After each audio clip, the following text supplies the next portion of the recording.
Yes, we have the president of Nigerian Fencing Federation in the studio with us talking about Adeyinka Samuel.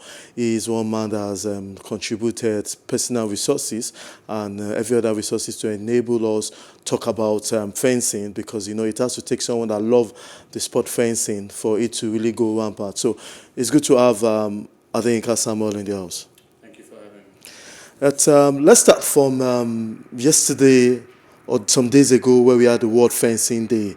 Globally, second Saturday of the month of September is always a day to celebrate fencing. What does World Fencing Day mean and how much have you achieved to celebrate that day?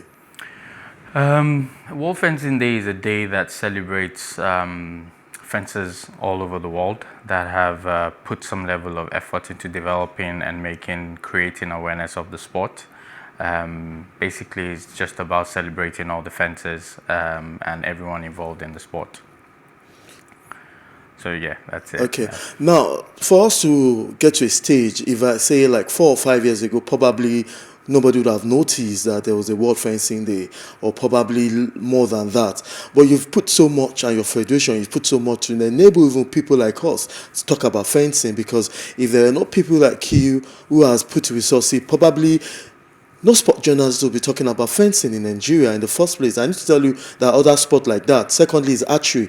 But on fencing today, tell us how you came to have a federation and what effort you've put in for fencing for the country.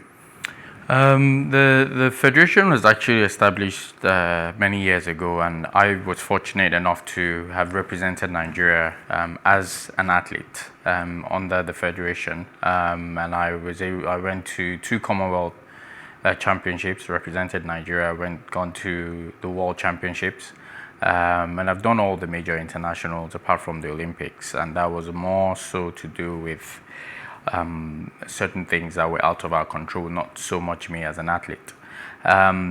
Now, since coming back, we have put a lot of effort. I personally put a lot of effort, and as well as my team. So I give everybody credit, just to make sure that we're where we are. There's still a lot of work that needs to be done, and I would say we are across 5 states at the moment. We're expanding. We're in several schools in Lagos, in Ogun State, in Oyo State, Port Harcourt. We have a club, and we're gradually expanding. We're looking to get into Abuja. It's taken some time to get to where we are, but I think that what we did at some point was establish 4 cardinal programs and points that the federation would sort of anchor on. One of them was to put fencing into as many schools as possible. As a way to create awareness, because that's really where you create awareness, where the children know about the sport. But you can't develop elite athletes in that period because we have like a 1 hour session. Now, the other program is to develop elite athletes. So it's like an Olympic pathway where, we have sessions, we groom them, we train, they go to training camps abroad. We bring in international coaches as well that they work with and exchange programs with other clubs.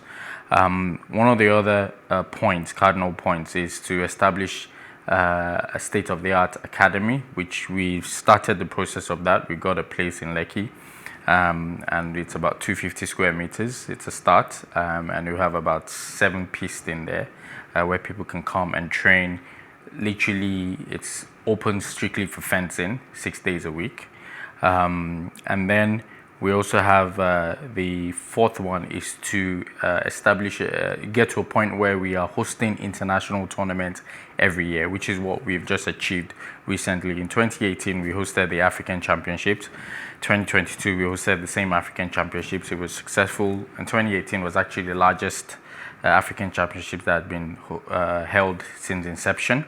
And then on Saturday, we hosted an international tournament, which is the first time we've actually hosted such a thing. We're the only country in Africa currently with license to host that tournament, and the only country in Sub-Saharan Africa that has a license to host the international tournament at the moment.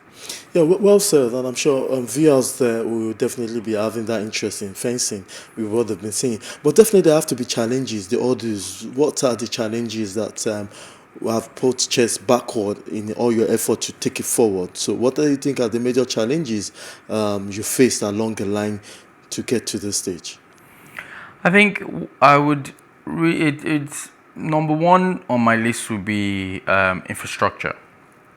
You need the right infrastructures. You need the equipment, and when I'm talking about infrastructure, I also refer to the equipment. We've been very fortunate to have the international president, who's just stepped down for certain reasons, has been very, generous towards developing countries like ours. And in terms of sending equipment to us, but there's only so much he can do, or the federation, the international body can do. So, in regards to equipment, in regards to facilities that we can use and have fencers trained as often as possible, that is one major challenge that we've had. Now, another challenge that I'll say is that we need to be able to get to the next level, which is what we want to achieve.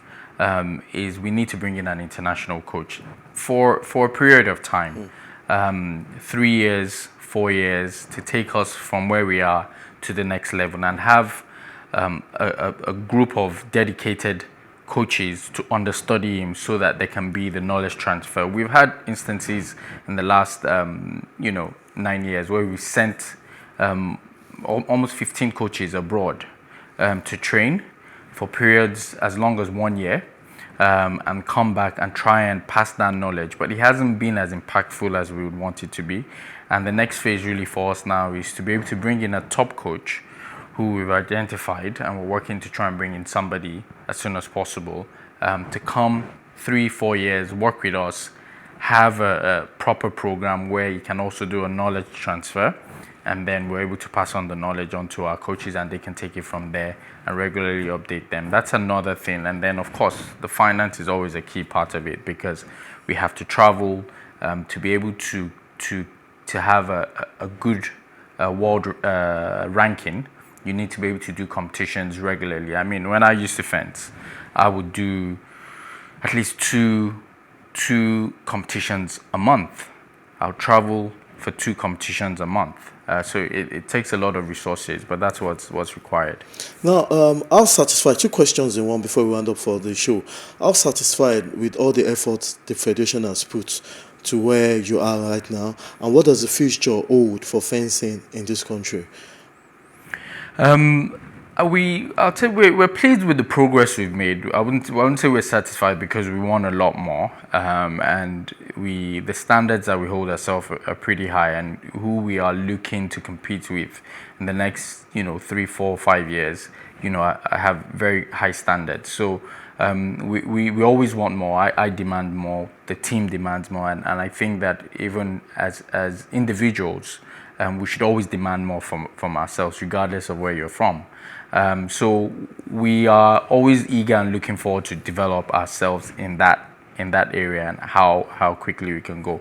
But nonetheless, we're pleased in terms of the progress we have made. And then the second question was the future. What the future holds. In regards to the future, we've touched on the 4 cardinal points, which for me those were the key things, and it's really just to develop from there. So it's really create further awareness, which is what you're doing for us, helping us with TV shows like this. Create awareness, have established facilities in different parts of Lagos, different parts of the country, other states as well. It's very important for us to expand as quickly as possible, and to really get our fences on the international scene quicker. We're doing well. We came back from the Commonwealth. Our fences did pretty well, but we need a lot more fences traveling. We also need fencers in diaspora, athletes in diaspora that are willing to represent us and fence for us. So it's a combination of all those things. Yeah, I was thinking that should be my last question, but it just came to my mind now. It should. I want you to tell viewers out there, people watching us across the globe, will you encourage someone to be a fencer? Literally, you contact us. That's the first point. We have that interest wherever they are, even without contacting you. I could go tell a footballer, or just go and buy a ball and train. Yes. So try and in that simple layman was tell somebody out there, you can be a fencer too, in the term that the person would like and will want to be a fencer. Okay, I mean, there are so many benefits to being a fencer. There's a physical benefits in terms of stamina, in terms of agility, in terms of the fitness that is required. That's one aspect of it. In terms of the mental aspect of it, it's funny enough that we're on the same program with chess because fencing is one of the few sports that's compared to chess in the sense that you have to plan 2, 3 moves ahead. You need to be very strategic. You need to be very tactical in your actions, and you need to mentally, like every other sport, you need to be very strong. Then also regards to the social aspect of it, fencing has done great things for me. A lot of my network, be it business, has come from the fencing community because the international body has 155 fencing nations. We all meet every year. So I literally say I know at least one person in 155 countries, and we're regularly in touch with people, so it increases your social network, and you mix with the right people as well. So it's a great platform, and with the platform we've been able to reach out to even a lot of grassroots communities that look up to people that fence and want to aspire to be like them, and it gives them that platform, which that's a different topic, but we've been able to create a synergy with all of that. Yes, Mr. Adeyinka Samuel, thank you for your time. I Thank you hope for we'll having me. see you soon in regards to fencing. Thank you Definitely. very much. Thank you.